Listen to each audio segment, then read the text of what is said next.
Bonjour à tous. Parfois dans la vie, on a l'impression qu'un fossé se creuse avec nos proches. À mesure qu'on grandit, qu'on change. Eh bien, c'est exactement le point de départ de notre analyse aujourd'hui sur La place d'Annie Ernaux. C'est un livre très court mais d'une puissance incroyable. Il parle de cette distance si complexe qui peut séparer une fille de son père, et à travers eux deux classes sociales, bref, deux mondes qui ne se comprennent plus. Et là, attention, dès la toute première page, avant même que l'histoire commence, Annie Ernaux nous donne une clé de lecture fondamentale avec cette phrase de Jean Genet. C'est bien plus qu'une citation, c'est une véritable déclaration. Elle nous prévient, ce livre n'est pas juste un souvenir, c'est la conséquence d'un acte. Et le mot est lâché, un mot qui va tout éclairer, trahi. Voilà, on est au cœur du problème d'Ernaux. En réussissant brillamment ses études, elle a changé de monde. Et elle se retrouve comme une étrangère face à son propre passé. Les outils qu'elle maîtrise parfaitement maintenant, la belle littérature, l'analyse fine, tout ça lui semble complètement décalé, presque irrespectueux pour décrire la vie si simple et si rude de son père. La grande question, c'est donc comment trouver les mots justes sans le trahir une seconde fois. Alors justement, cette idée de trahison, on va creuser un peu.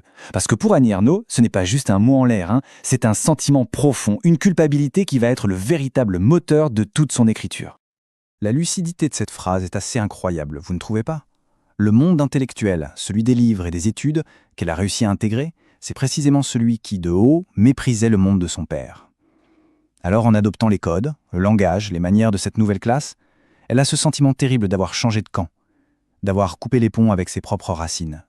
Ce sentiment très particulier, il a un nom en sociologie, on appelle ça être un transfuge de classe. Imaginez un peu cette position. On n'appartient plus tout à fait au monde d'où l'on vient, mais on ne se sent pas encore totalement légitime dans celui où l'on est arrivé. C'est super inconfortable comme situation.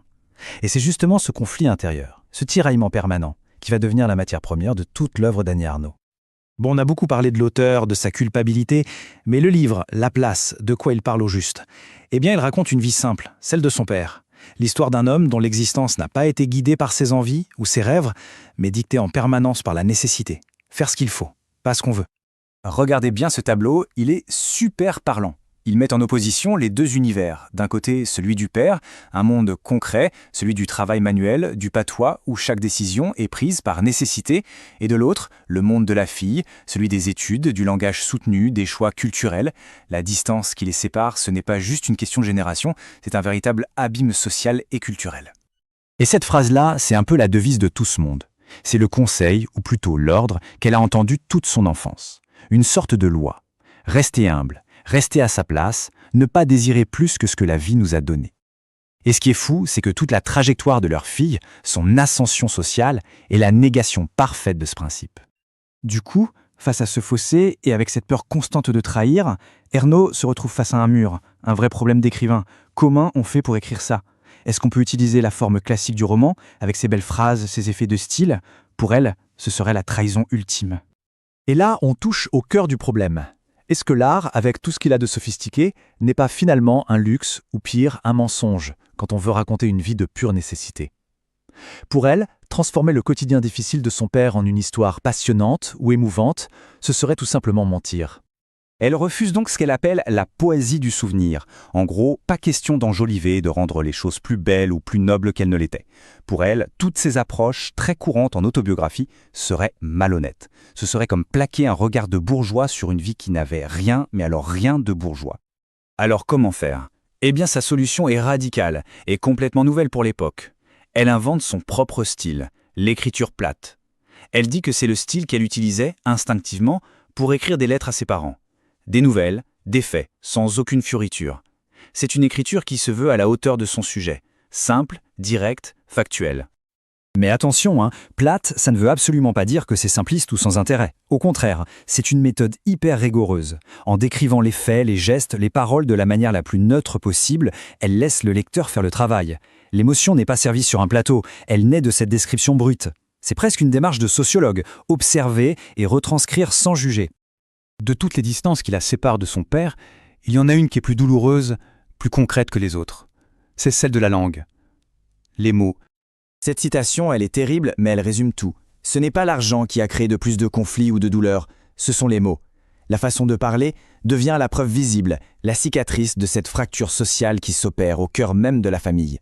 Ce tableau illustre parfaitement ce choc frontal. Pour son père, le patois, sa langue d'origine, c'est une honte. Et parler le français correct, c'est une source de stress permanent, la peur de faire une faute.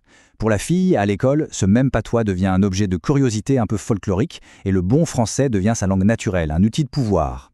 La langue de la maison devient une source de honte, la langue de l'école construit un mur d'incompréhension. Alors on pourrait se dire, ok, c'est son histoire personnelle. Mais si c'était juste ça, le livre n'aurait pas eu un tel impact. En réalité, son projet est bien plus grand. Elle veut utiliser son cas personnel pour révéler un mécanisme beaucoup plus universel. Voilà, ça, c'est la clé de toute son œuvre. Quand Annie Ernaux dit « jeu », ce n'est pas un jeu nombriliste, vous voyez?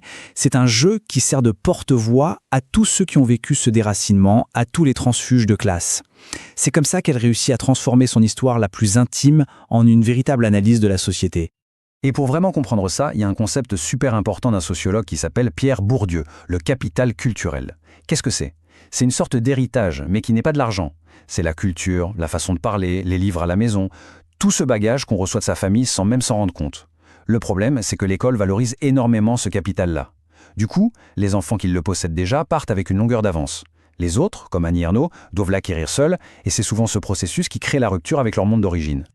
Et on arrive à la conclusion du livre, qui est à la fois belle et terriblement triste. Au fond, la plus grande fierté de ce père, c'était la réussite de sa fille. Mais cette réussite, c'est aussi ce qui a creusé le fossé entre eux. Il a travaillé toute sa vie pour qu'elle puisse s'échapper d'un monde qui, lui, l'avait méprisée. C'est une sorte de victoire par procuration. Un héritage très complexe, fait d'amour, de sacrifice et d'une douleur inévitable. Finalement, c'est cette question que le livre nous renvoie à nous-mêmes. La place, le titre, ce n'est pas seulement le nom du café-épicerie familial. C'est une question sur notre propre place dans la société. Celle dont on hérite de nos parents et celle qu'on se bat pour conquérir. Et cette question, bien au-delà de ce livre, elle continue de résonner en chacun de nous.